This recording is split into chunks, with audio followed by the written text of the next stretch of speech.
Perhaps with Trump out of office, it is a good time to look back at just how disastrous his presidency really was. America's most famous deranged lunatic is both an awful leader and an awful person. Trump's failures can be best put into three categories. The first category is Trump as a person. This category covers Trump's personal faults, which have helped to form the base of his terrible leadership abilities. The second category is Trump's rhetoric. This category covers the dumb things Trump says and the influence his words have over his large number of supporters. The third category is Trump's actions. This category covers some of the things that Trump has accomplished and how bad these things often are. Before I begin, please note that Trump is such an awful leader that all of his failings and horrible behaviors could not be included in any format smaller than a dictionary, so some things will be left out. Now it is time to begin. Trump as a person. Trump's personal faults are fairly well known and help to feed into his terrible leadership abilities. Trump is a serial liar who has supposedly lied more than 20,000 times, with his regular dishonesty during frequent White House press briefings. This kind of lying obviously makes Trump a terrible dishonest person who really should never have been trusted to hold a position of power. Some of Trump's most outrageous lies include his constant claims about election fraud and how he supposedly won the 2020 election. Trump repeated this extremely dishonest and dangerous claim a number of times on his Twitter account and at events. This lying helped to undermine American democracy. Trump's dishonesty is perhaps a mere characteristic of his greatest fault, which is undeniably his legendary narcissism. Trump is an exceptionally selfish and narcissistic man who does not care even slightly for America and is motivated merely by a desire to serve his own gigantic ego. This can be seen when Trump refuses to accept defeat and will do anything, no matter how anti-democratic, in an attempt to maintain power. Trump's personal faults, most of which are symptoms of his intense narcissism, make him a terrible human being who is almost impossible to get along with. Even some of the world's most horrible people have been shocked by just how horrible Trump is.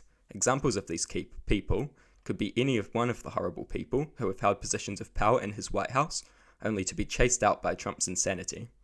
Trump's narcissism and the lying and selfishness that accompany it make Trump a terrible leader who is only in it for himself, showing complete indifference when it comes to the suffering of the people he is supposed to represent. Now on to the next category. Trump's rhetoric. The second category is useful for understanding Trump's disastrous presidency is his rhetoric. Trump may be a relatively bad public speaker with what would appear to be atrocious persuasive skills, but his massive platform and large quantity of insane supporters mean that what Trump says is frighteningly influential. Probably the worst thing about this is that Trump's rhetoric has played a big part in propagating a very large right-wing movement in the USA, which displays many deeply fascistic tendencies. When he speaks at rallies, debates, online, or anywhere, Trump uses deeply fascistic rhetoric to appeal to his followers.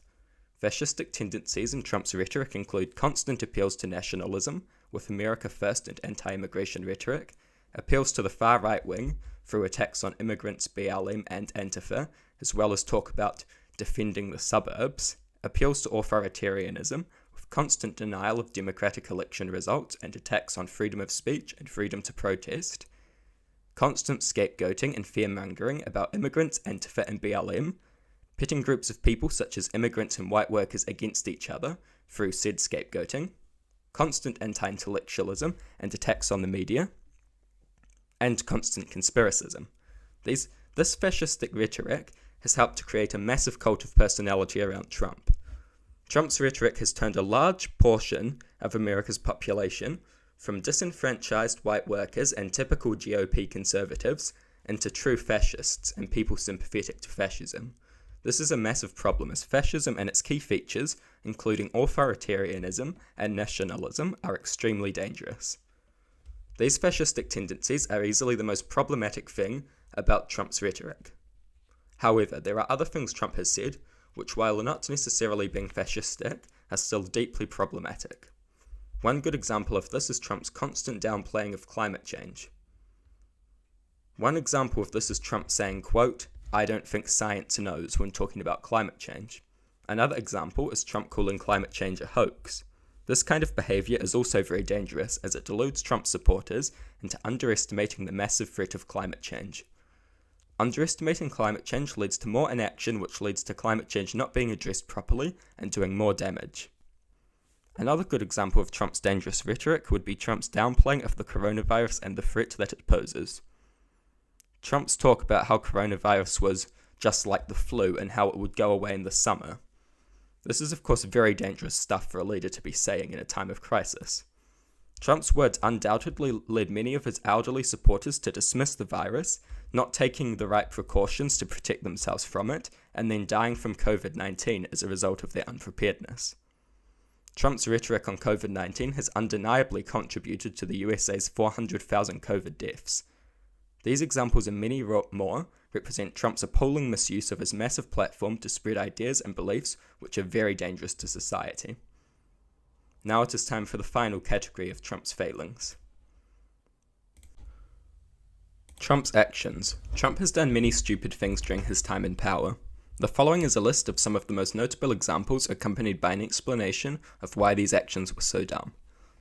Perhaps one of the Trump administration's most murderous actions would be the increase in drone strikes by 432%, according to the American Bar Association. According to HuffPost, nearly 90% of people killed in recent drone strikes were not the intended target. Trump's increase in drone strikes represents a step up in a murderous American terrorist campaign that frequently kills and terrorizes civilians. Another one of Trump's many big foreign policy failures was Trump's pulling out of the Iran nuclear deal.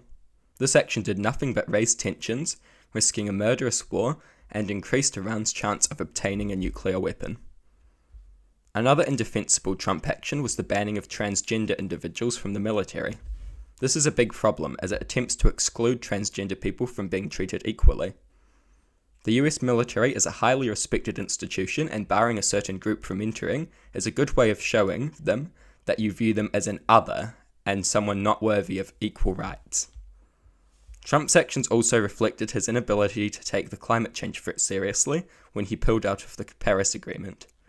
Although the Paris Agreement is not perfect, it is the best thing that is available, and Trump pulled out of it, representing his inability to understand real problems. Trump also appointed far right-wing religious conservatives to America's courts, including the Supreme Court. Having these figures on the courts represents a real threat to reproductive rights and gay rights, both of which are important and positive progress that should not be undone. This selection of actions and many others represents the terrible damage Trump has done in office. The three categories of Trump as a person, Trump's rhetoric, and Trump's actions help to encapsulate just how terrible a leader Trump was. Trump's terrible leadership should serve as a reminder that narcissistic and selfish right-wingers with deeply fascistic tendencies should never be allowed to get into power again.